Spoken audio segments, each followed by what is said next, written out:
Hello, કેમ છો? આની આગળનો એપિસોડ જો તમે જોયો હશે તો તમને તરત સમજી જશો કે આ એપિસોડમાં આપણે એવરેસ્ટ ડિગ્નિટી વડોદરા ભાયલી ખાતે જે સ્કીમ છે ત્યાં આવેલા છીએ અને આજે હું તમને લઈ જવાની છું. એ લોકો ત્યાંના જે રહેવાસી છે અને કિચનના ઇન્ચાર્જ જે ભટ્ટ કાકા છે એમના રિવ્યૂઝ, એમના વિચારો આ જોવા માટે. તો ચાલો વિડીયોને શરૂ કરીએ અને એ લોકોને મળીએ અને આ જગ્યા વિશે એ લોકોના શું અભિપ્રાય છે તે જાણીએ. અને સિનિયર સિટીઝન નહીં, આ યંગ સિટીઝનને મળીએ અને કેટલું એન્જોય કરે છે. આપણા બધાની જે ફાસ્ટ લાઈફ છે એના કરતાં આ લોકો કેટલી મજા કરે છે તે જોઈએ. ફરીથી એકવાર આ સાથે ડિગ્નિટી પરિવારના તમામ સભ્યોનો ફરીથી એકવાર હૃદયપૂર્વક આભાર કે અમને આ જગ્યાનો સુંદર પરિચય કરાવ્યો. અને સાથે સાથે અમારા મિત્ર શ્રી કૌરેશભાઈ અને શ્રીમતી દીપ્તિબેન વચરાજાનીનો પણ ખૂબ ખૂબ આભાર. એવરેસ્ટ ડિગ્નિટીનો જો આગળનો વિડીયો ન જોયો હોય તો જરૂરથી જોજો. हमारे जैसे सिंगल्स रहते हो, पूरा दिन घर में रह के बोर हो जाते हैं. शाम को ऐसा लगता है कि जाके सबको मिलो, बराबर, अच्छी अच्छी बातें करो, कुछ जानो, कुछ जनाओ सबको, ऐसा होता है. फिर शाम की राह देखते हैं. अच्छा, 6:30 बजे चलो अब सब हॉल में जाए, टीवी के साथ टाइम नहीं स्पेंड करना है रात को. ये टाइम सिर्फ अपनों के साथ, अपनों के साथ, अपने लोगों के साथ. बराबर है. यही आपका फैमिली है. इसका नाम ही अच्छा है, एवरेस्ट डिग्निटी. क्या आपकी डिग्निटी? यस, डिग्निटी के साथ, डिग्निटी के साथ. यंग है, जो यंग से भी ज़्यादा यंग लग रहा है. सही बात है, बिल्कुल सही बात है. और शायद हमसे ज़्यादा आप लोग एंजॉय कर रहे हो. बहुत एंजॉय करते हैं. सभी त्यौहार हम लोग enjoy अच्छा, करते हैं. यहाँ पर आप पूरे ईयर में कौन कौन सा, जो भी हो, देखो, पहले भी 26 हो, जनवरी तो करते 26 हैं. जनवरी. अच्छा, अपने सारे होली फेस्टिवल होली धुलेटी करते हैं, उत्तरायण करते हैं, प्लस हमारी तो- बर्थडे मनाओ. तो आपके जो बच्चे हैं या फिर जो नियर डियर है, जो शायद कहीं विदेश में रहते हैं या कहीं बाहर रहते हैं, वो तो हम तो तो वीर बहुत खुश हो जाते हैं. तो वो लोग आपका जो फंक्शन यहाँ पर होता है वहाँ पर वो मतलब पार्टिसिपेट करते हैं अगर मौका मिला तो? हमेशा नहीं, मतलब ऐसा संजोग आ गया तो वो लोग. जिनके ओके, पास रहते वो आ सकते हाँ, हैं.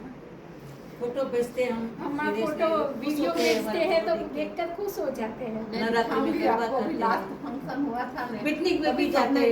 अच्छा पिकनिक में जाते हो? इधर भी मूवी दिखाते हैं, मूवी दिखाते हैं. अच्छा. थिएटर में भी जाते हैं, होटल ओके. में भी जाते हैं. पिकनिक भी जाते हैं. फिर बर्थडे मनाते हैं. हम एवरी मंथ हम जिसकी भी बर्थडे एनिवर्सरी आते हैं इतना तो हम भी नहीं करते. सेलिब्रेट करते हैं. बहुत पिछले अच्छा सालों में एक भी नहीं किया, वो सब यहाँ करते हैं. कल से नवरात्रि शुरू हो रही है तो पूरी तैयारी मैं देख रही हूँ कि बहुत ही अच्छी तरह से आप लोगों ने. एक बार आવીને જોઈ જાઓ. ચોક્કસ ચોક્કસ ચોક્કસ ચોક્કસ કેવી રીતે રમો છો? બધા ચણિયા ચોળી Actually આ તો સિનિયર સિટીઝન છે જ નહીં. છે જ નહીં. યંગ સિટીઝન છે જ નહીં, બધા યંગ છે. છે જ નહીં. તમને લાગશે જ નહીં કે આ બધા સિનિયર છે એવું. ના, હું એનું હેડિંગ જ એવું આપીશ, યંગ સિટીઝન, યંગ સિટીઝન. નો સિનિયર સિટીઝન. અને જેણે નથી જોયું એ લોકો એમ કહે છે તમે તો ઘરડા ઘરમાં રહો છો એમ કહે છે. યસ યસ, હા હા, એકચ્યુઅલ નથી. યસ, હા હા, નહોતા ઘરડા ઘર. એટલે તો Yes. ડિગ્નિટી નામ આપ્યું છે ને કે નોટ ઘરડા ઘર કે કોઈ ઉપર ડિપેન્ડન્ટ નથી. પણ એ કોન્સેપ્ટ નથી ક્લિયર, એટલો બધો ક્લિયર નથી બધાને, એટલે દેટ ઇઝ વાય ને એકલા રહીને અત્યાર સુધી જે એન્જોય નથી કર્યું ને અહીંયા રહીને કરો છો. સાચી વાત છે. Okay, thank you. અને હું ટ્રાય કરીશ ચોક્કસ નવરાત્રિમાં. 9:30 9:30 બિટવીન થઈને. આજે અમે આવ્યા છે એવરેસ્ટ ડિગ્નિટીમાં, જે સિનિયર સિટીઝન માટેનું એક હોમ છે. બહુ જ સરસ હોમ છે અને એમાં અમારી સાથે છે ભટ્ટ કાકા કે જે એના ડાઇનિંગ હોલને મેનેજ કરી રહ્યા છે.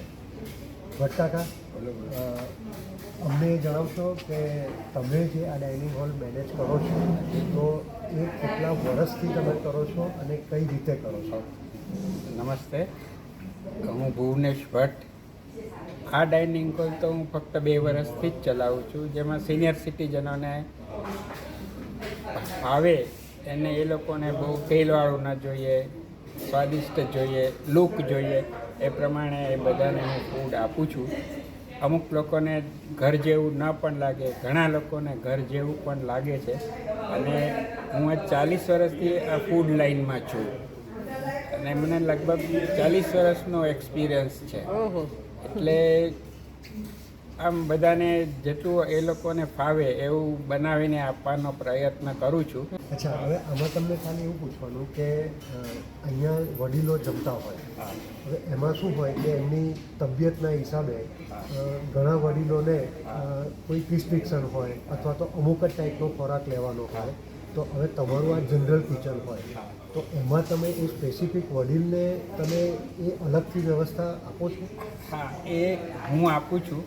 શક્ય હોતું નથી, પણ એક માણસાઈની દ્રષ્ટિએ તો મારે કંઈ કોન્ટ્રાક્ટ છે મારો, એટલે મેનુ પ્રમાણે જ મારે ફૂડ આપવાનું હોય. પણ એક માણસાઈની દ્રષ્ટિએ હું બધાને આપું છું. કોઈ એમ કે ઘઉં ન ખાતા હોય તો અમારે બાજરાનો રોટલો જોઈએ છે તેવું આપું. કોઈ તેલ વગર, અમુક લોકો એવા છે કે હળદર મીઠુંથી જ ચાલી જાય એવું હોય, તો એના માટે એ. અમુક લોકો બિલકુલ ખાંડ વગરનું, એટલે કઢી દાળ એમાં તો આપણે ગળ પણ આવે જ ગુજરાતમાં, પણ એ લોકોને એના વગર પણ કાઢી આપું છું. લસણ ડુંગળી વગર, જૈન હોય એને જૈન, બધું પ્રોવાઈડ તો કરવાની મહેનત કરું છું. ના, પણ અમે પણ આજે સવારે તમારી રસોઈ જમ્યા, અમને બહુ જ મજા આવી. Thank you. અને અત્યારે પણ અમે તમારી દાળ ઢોકળીનો સ્વાદ ચાખીશું. અને અમને તો ફૂલ સેટિસ્ફેક્શન થયું. એ જ છે, અરે દરેકની જીભનો સ્વાદ અલગ હોય, સાચી વાત. હોય. અને આ જે મેનુ છે આખા અઠવાડિયાનું તમે ડિઝાઇન કરો? હા, ઈ તમે design કરો? અહીંયા છે ને સોસાયટીની ફૂડ કમિટી છે. અચ્છા. હા, એટલે ફૂડ કમિટી અને હું બંને સાથે બેસી, કમિટી મેમ્બરને હું બંને સાથે બેસીને મેનુ બનાવતા હોઈએ. ઓકે.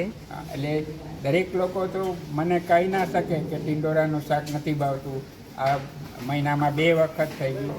એ લોકો ત્યાં જાણ કરી હોય તો એ લોકો મને ગાઈડ કરે, બરાબર. ટિંડોરાનું શાક ઓછું કરો, આમ તેમ, એવું બરાબર. બધું ચાલે. બરાબર. અને એ પછી દરેકને તમારું જે વોટ્સએપ ગ્રુપ છે એમાં પહોંચી જાય, હા, menu એટલે આ રોજે રોજનું ખબર પડી જાય, અઠવાડિયાનું ખબર પડી જાય. એટલે આ મેનુ જે તમારું અઠવાડિયાનું નક્કી થાય એ અઠવાડિયે ચેન્જ ચેન્જ થાય ને બને ત્યાં સુધી આખા મહિનામાં કોઈ વસ્તુ રિપીટ ના થાય એ એવા કોશિશ પ્રયત્ન કરીએ. કરો. હા, બરાબર. જે રનિંગ શાકભાજી મળતા હોય એના ઉપરથી તમે બધું ડિસાઈડ કરો. બરાબર. પણ એટલે આ બહુ સારી વસ્તુ કહેવાય, કારણ કે ઘરમાં પણ ઘણી વખત એવું થાય છે કે આજે શું બનાવીશું, ઘણી વખત નહીં, લગભગ. એ સંજોગોમાં તમે જો રોજે રોજ આવું અલગ અલગ મેનુ આપો એ પણ એક પ્રશંસાને પાત્ર છે. એમ જો અમારી સાથે હસાબેન 1 મિનિટ આવશો? હું ત્યાં આવું? હું ત્યાં આવું? આવો, ચલો ત્યાં આવો આવો. જમે છે, જમે. આવો.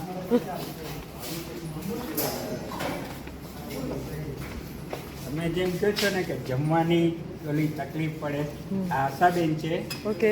અને આપણે અહીંયા જ રહે છે dignity અચ્છા, schoolમાં. ઓકે. એમણે એક વખત મને એવું કીધું કે આ લોકો સમજતા નથી કે સવારે ઉઠી રાતે સૂઈને સવારે ઉઠીને શું જમશું, શું શાક લાવશું, એ બધું કોઈને વિચારવાનું જ નથી.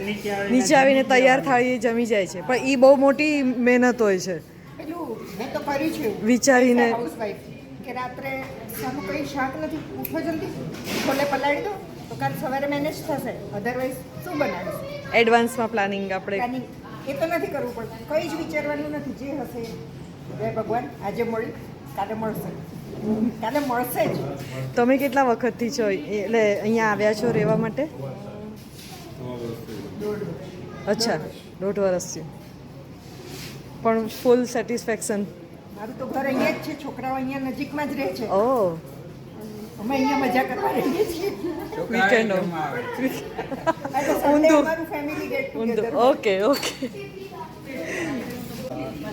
તમારો ખૂબ ખૂબ આભાર. આપ જમી લો. હા. અમે પણ ગરમા ગરમ સ્વાદિષ્ટ દાળ ઢોકળીનો આનંદ ઉઠાવ્યો. અને તમે આની આગળના વિડીયો જો ન જોયા હોય એવરેસ્ટ ડિગ્નિટીના તો જરૂરથી જોજો.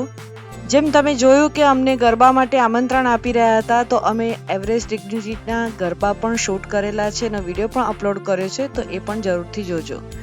તો ચાલો આપણે ફરી મળીએ એક નવા વિડીયોમાં. ત્યાં સુધી good bye and stay safe.